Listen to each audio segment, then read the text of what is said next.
Hola chuchets, ¿qué tal? Bienvenidos a Historia Estadio. Bueno, pues hoy vamos a hablar de Alejandro Magno. Alejandro Magno, ¿vale? Eso es lo que vamos a tener aquí el día de hoy. Bueno, yo si eso me voy a jugar al Dead by Daylight y aquí os dejo con Tomás. Chao, chuchets. Bueno, bienvenidos a la Cueva del Pícaro, a Historia Estadio, como podéis ver. Hoy nos hemos cambiado de cueva y tenemos de invitado por aquí andando al otro pícaro, ¿vale? Pero bueno, como ha dicho Marco, hoy vamos a hablar de Alejandro Magno, ¿vale? Vamos a dedicar un par de capítulos que da de sí, el caballero. Así que nada, sin más ni más, pues empezamos, vamos al turrón. Y empezamos, Grecia, Alejandro Magno, el príncipe.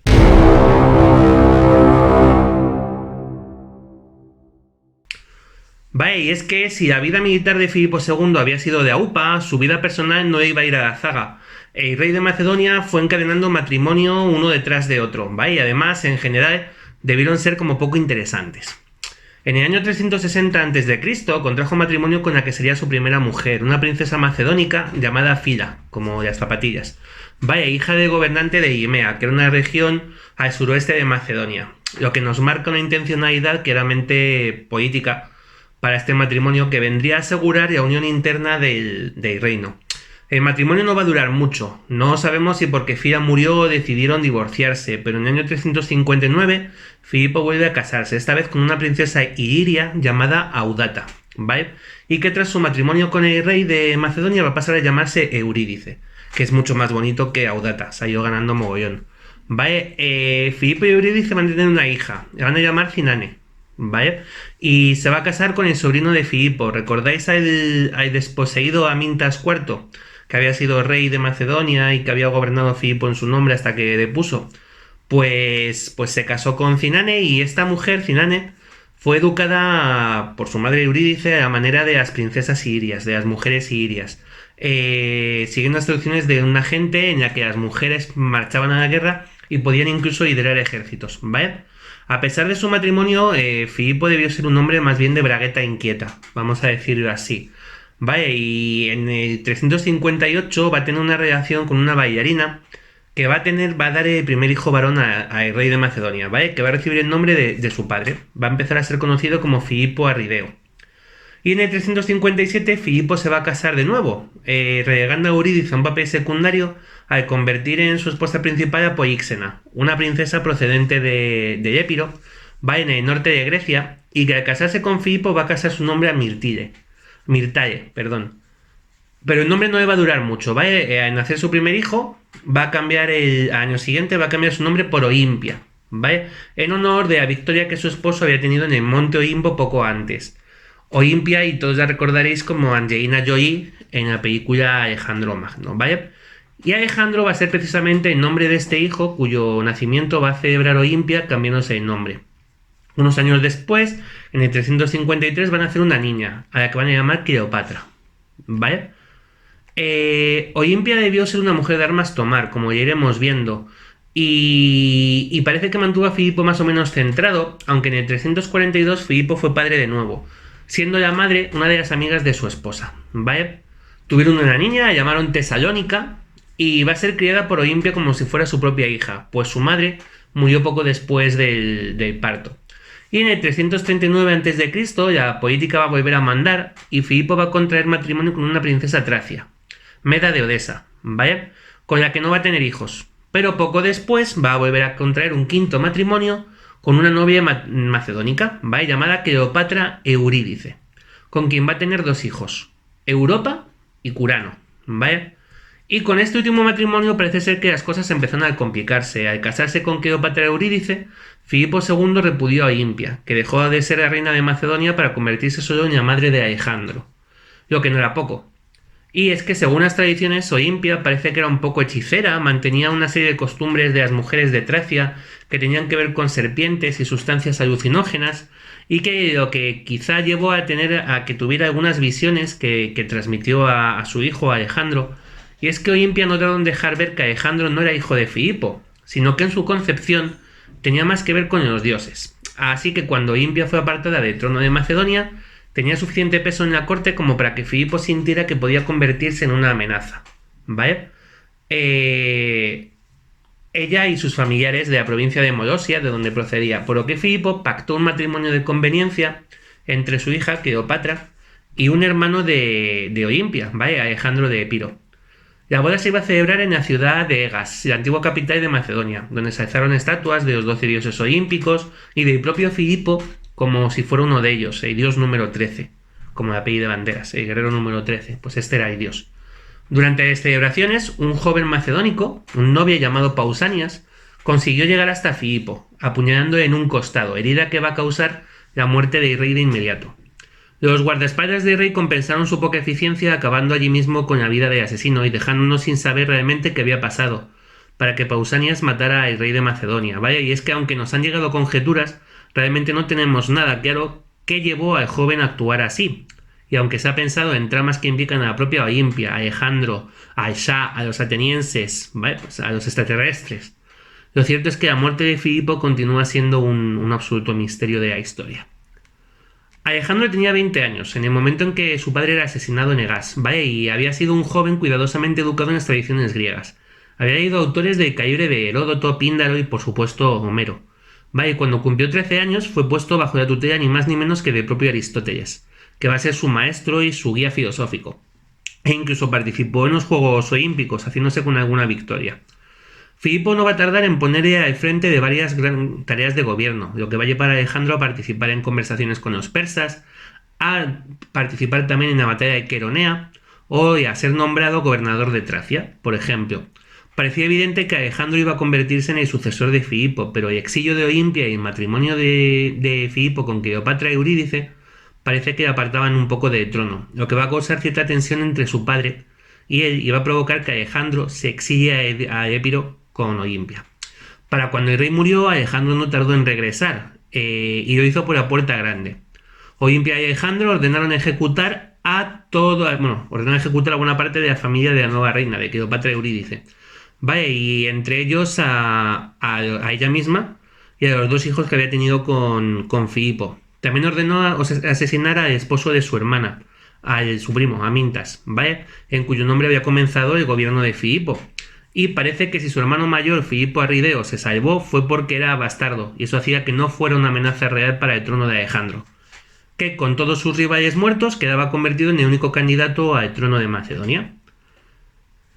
Y pasamos capítulo, pero seguimos en Grecia y seguimos con Alejandro, el rey. Bueno, pues seguimos con Grecia, y es que Filipo II de Macedonia había heredado un reino bárbaro, ¿vale? Prácticamente sin peso específico, pero para cuando Alejandro llega al poder, se va a encontrar al frente de un territorio poderoso, del más poderoso de toda Grecia, y por supuesto, como suele ocurrir en estas ocasiones, a la muerte de un rey poderoso, los territorios dominados intentan liberarse. Y eso hicieron varias de las polis griegas, pero es que además Alejandro tenía que estar pendiente de Persia, que seguía mirando de mala manera hacia Occidente. Alejandro no perdió el tiempo, dejó las cosas claras de inmediato, y en el 335 lanzó un ataque directo hacia Tebas, que se había alzado en armas contra los macedonios, reduciendo la ciudad absolutamente a escombros y ejecutando a los rebeldes, aunque posteriormente ordenaría reconstruir la ciudad. Pero desde Tebas se va a dirigir directo a Delfos, ¿vale? Donde los atenienses habían depuesto a la Pitia, devolviendo a la sacerdotisa a su lugar y tras escuchar su oráculo que afirmaba que era invencible, ya sabemos cómo funcionaba el tema de los oráculos de Delfos y lo que querías escuchar, se dirigió directamente hacia Atenas. Acojonados por lo que se les venía encima, los atenienses cerraron las puertas de sus murallas, pero Alejandro, que respetaba enormemente a los filósofos y artistas y pensadores de Atenas, envió una carta en la que prometió dejar a su ejército fuera de la ciudad. Los atenienses aceptaron y Alejandro entró en Atenas acompañado solo por un puñado de sus más firmes partidarios y sus getairoi, ¿vale? Los compañeros, su caballería pesada, ¿vale? Pero eran amiguetes. El caso es que, arrastrados por el carisma de Alejandro y probablemente por el miedo al ejército que había dejado fuera, Atenas reconoció finalmente la hegemonía de este príncipe del rey de Macedonia, de Alejandro, que una vez en la ciudad confirmó que su siguiente objetivo era ni más ni menos que conquistar el imperio persa. Así, por pasar el día. Vale, ¿quiénes eran esos compañeros con los que Alejandro entró a Atenas? Los hetairoi eran la caballería pesada de los macedonios, ¿vale? Y dentro de ellos destacaba un puñado de hombres que pasan a la historia como los diadocos, ¿vale? Que van a ser los aliados y generales más cercanos a Alejandro. Los líderes de los hetairoi van a ser Quito el Negro, que ya había servido en tiempos de Filipo II y que había sido guardaespaldas mientras los jóvenes estudiaban junto a Alejandro con Aristóteles. Y el más joven de los líderes de los hetairoi va a ser Hefestión, un novio macedonio con la edad de Alejandro Magno, que ha pasado a la historia como su amante, ¿vale? Pero aún más importante, a largo plazo van a ser otros militares, ¿vale? Antígono había sido compañero y aliado de Filipo II. Ptolomeo había sido uno de sus amigos de infancia, de los de Alejandro, no de Filipo. Y según algunos rumores, incluso podía ser su hermano, un hijo ilegítimo de Filipo II. Lisímaco era otro de los compañeros de juventud de Alejandro, y Seleuco había sido paje de Filipo, y Alejandro lo convirtió en uno de sus generales de confianza. Es decir, básicamente Alejandro colocó a sus amigotes a su alrededor y se dispuso a conquistar el mundo como el que se va a pasar la noche en Pacha. Suponiendo que Pacha siga abierto, que esto no tengo constancia. Después de asentar su poder sobre Grecia, Alejandro decidió empezar a establecer sus dominios dirigiéndose a la zona natural de expansión del mundo griego y fuente de gran parte de las tensiones que tenían con el imperio persa. Así que reunió un gran ejército para marchar hacia Asia Menor. Por supuesto, Olimpia va a tener una gran representación, una gran importancia en la disposición política de Alejandro, que va a dejar a su madre como regente en Macedonia en su ausencia, aunque para disgusto de esta, va a tener que compartir el poder con uno de los generales de Filipo, un hombre de confianza de Alejandro llamado Antípatro, ¿vale? Cuya relación con la reina va a ser tan absolutamente mala que tras algún tiempo la reina Olimpia va a terminar marchándose de Pela y buscando refugio de nuevo en Epiro, ¿vale? Junto a su familia, donde había acudido tras ser repudiada por Filipo. Pero para eso aún quedan unos añitos. Alejandro se marchaba en el 334 a.C. hacia Oriente, hacia Jonia, cruzó por Esponto y tuvo su primera batalla, su primer encuentro con los persas nada más adentrarse en la región de Frigia, la batalla del río Gránico, ¿vale? Aunque los sátrapas persas que presentaron escasa resistencia a Alejandro pues prácticamente fueron allí aplastados, lo cierto es que allí estuvo casi a punto de acabar la carrera de conquistador de Alejandro. Los sátrapas fueron incapaces de ponerse de acuerdo en una estrategia con la que hacer frente a los invasores, y Alejandro comenzó aquí a demostrar su gran habilidad como estratega y general a pesar de su juventud, golpeando a los sátrapas precisamente antes de que pudieran organizarse. Alejandro consiguió barrer prácticamente a los generales persas, pero estuvo a punto de ser alcanzado por la espalda por uno de los líderes del ejército contrario, y tuvo que ser salvado por Quito el Negro, el general de sus hetairoi, ¿vale? De haber muerto ahí Alejandro en Gránico, pues podríamos estar seguros de que el reino griego de Macedonia se hubiera descompuesto, y es muy posible que en no mucho tiempo hubieran sido los persas los que hubieran hecho el camino inverso y cruzado de Esponto en dirección hacia Grecia.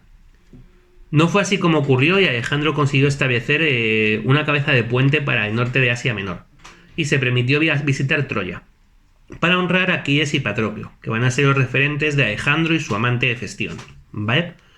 La batalla de Gránico también sirvió a los persas para darse cuenta de que Alejandro era mucho más de lo que se podían haber imaginado, y quizá uno de los que se dieran cuenta con más velocidad fue un griego, ¿vale? Memnón de Rodas, que tenía grandes posesiones en Asia Menor y que servía a los persas, y se va a convertir en el principal enemigo de Alejandro en este momento. Memnón ya conocía a Alejandro, había sido huésped de Filipo II y había conocido al grupo de jóvenes que estudiaba con el famoso Aristóteles, y ahora tenía que hacer frente a estos jóvenes. Alejandro llevó a su ejército por la costa de Jonia, conquistando primero Sardes, la capital histórica de Iria y de la satrapía de Asia Menor, y luego pues las ciudades más importantes de la costa jónica, ¿vale? Éfeso, Mileto, Pérgamo y Halicarnaso. Pero en ese trayecto fue puesto en serios problemas por Memnón, que utilizando su gran flota, en lugar de atacar directamente el ejército de Alejandro, atacó sus líneas de aprovisionamiento, ¿vale? Y quizá de nuevo la historia hubiera sido distinta si hubiera sido de otra manera, pero es que Memnón murió en el asedio de la ciudad de Mitilene, y su flota se disolvió. De modo que prácticamente no había en Asia Menor nadie que pudiera capitalizar la resistencia contra Alejandro, que además aparecía en la mayoría de las ciudades como un liberador de la tiranía de los persas, ¿vale? Decidió descansar por un tiempo allí en Jonia, antes de adentrarse pues, más en el interior del imperio persa. Se asentó por un tiempo en Caria, donde además se celebró una multitud de bodas entre los soldados macedonios y las mujeres de las polis recién liberadas, ¿vale? Y las parejas fueron enviadas a pasar la luna de miel un tiempo en Macedonia. Alejandro no contrajo matrimonio, pero al parecer conoció a una mujer que le interesó lo bastante como para convertirla en su concubina, una tal Campaspe, ¿vale? con quien va a pasar... Van Basten no, Campaspe. Van Basten, dice por ahí Marco. No, Campaspe. Con quien va a pasar ese invierno, mientras posaba para uno de los propios pocos artistas que tuvo permiso para representar a Alejandro, Eugenio Apelles. Que no hay padre Apelles, ese es otro. Este es Eugenio Apelles. ¿Vale? Alejandro decidió pasar el invierno de 334 en el interior de Asia Menor, en la ciudad de Gordión, ¿vale? Donde ocurrió uno de los sucesos más representativos de la historia de Alejandro. Y es que al parecer, tiempo atrás, el fundador de la ciudad, Gordión, había dejado en esta un carro real sujeto por cintas de cuero, mediante un nudo muy complicado, que además con el paso del tiempo se había ido estirando y apretando, de forma que era virtualmente irresoluble, ¿vale? La profecía de Gordión decía que quien deshiciera aquel nudo podría conquistar Asia. Pero Alejandro, que no estaba para tonterías, se limitó a cortar el nudo, resolviendo así el famoso nudo gordiano de forma expeditiva e indiscutible. Las puertas de Asia se habían abierto para Alejandro y estaba dispuesto a cruzarlas hasta el fondo. ¿Pero cómo estaban mientras los persas? Pues vamos a hablar un poco de los persas. Y es que en su momento habíamos dejado a eunuco Bagoas, el jefe de la Guardia Real, envenenando a reyes persas como si no hubiera un mañana. Se había cargado a Artajerjes III y luego a su hijo, a su sucesor, Artajerjes IV, para terminar imponiendo como Shah a un familiar relativamente lejano de la dinastía aqueménida, Darío III Codómano, ¿vale? Pero el nuevo Bagoas, que debía ser un Varys venido a menos, pues vio que empezaba a escaparse del poder de las manos, que Darío no se dejaba dominar, ¿vale? Así que quiso envenenarlo también. ¿Y qué ocurrió? Pues que Darío III estuvo avispado, no era tonto el muchacho, ya se había cargado a dos de la misma manera y Bagoas no cambiaba, pues dijo que ¿para qué cambiar las tradiciones, no? Quiso envenenarle, Darío III le pilló y le obligó a beberse la copa que tenía preparada para él. Y aquí acabó la historia de Bagoas, eunuco hacedor de shahs, hacedor de reyes, ¿no? De modo que Darío finalmente se pudo encontrar y pudo dirigir en persona un imperio que realmente ya empezaba a descomponerse, ¿vale? Debido a que los sátrapas habían ido adquiriendo cada vez más poder y eran más celosos de sus privilegios. En el 334, mientras Alejandro se preparaba para partir hacia Persia, hacia Asia Menor, consiguió reconquistar de nuevo Egipto para los persas, que esto ya lo vimos en su momento, y se encontró con que Filipo, no puede ser esto, aquí hay una incorrección, luego lo reviso y os lo pongo por aquí abajo, no me vayan las fechas. El caso es que consiguió conquistar Nuevo Egipto para los persas y se encontró con que Filipo de Macedonia se había convertido en el hegemón de Grecia y miraba con ojos golositos hacia el imperio persa. La Liga de Corinto había decidido enviar una expedición de castigo hacia Oriente por la destrucción de la Acrópolis de Atenas durante la Segunda Guerra Médica. Vale, vamos, que cualquier excusa les venía bien, que habían pasado más de 100 años de esto. Así que se hicieron un más mirado mal a los persas. Así que Filipo había enviado a algunos de sus generales a Asia Menor, ¿vale? Pero el asesinato de Filipo en Egas, detuvo la expedición de los griegos, que se vieron obligados a retroceder, dando un respiro a los persas, mientras en Grecia Alejandro se sentaba en el poder, como ya hemos visto antes. Y así llegamos al momento en el que Alejandro conquista hacia la costa de Asia Menor y se dirige hacia Gordión, a pasar el invierno, y tras la muerte de Memnón de Rodas, va a ser el propio Shah de Persia, Darío III, quien se va a poner al frente del ejército. Así que Alejandro Magno, todavía no es Magno, solo Alejandro, Ajax, y Darío III se van a encontrar muy muy pronto. Pero esto vamos a ver otro día, que por hoy ya hemos ocupado bastante esta cueva picaril. Y nada, que ya sabéis cómo va esto. Si os gusta, pues like, suscribiros, publicad, campanitas, comentadnos, ¿vale? Y volvemos en breve con Alejandro Magno. Seguimos con él, ¿vale? Chao chicos, salud y di algo. Y forza al cano. Pues eso. Bueno, chao, chochets. Chao, chochets. Chao.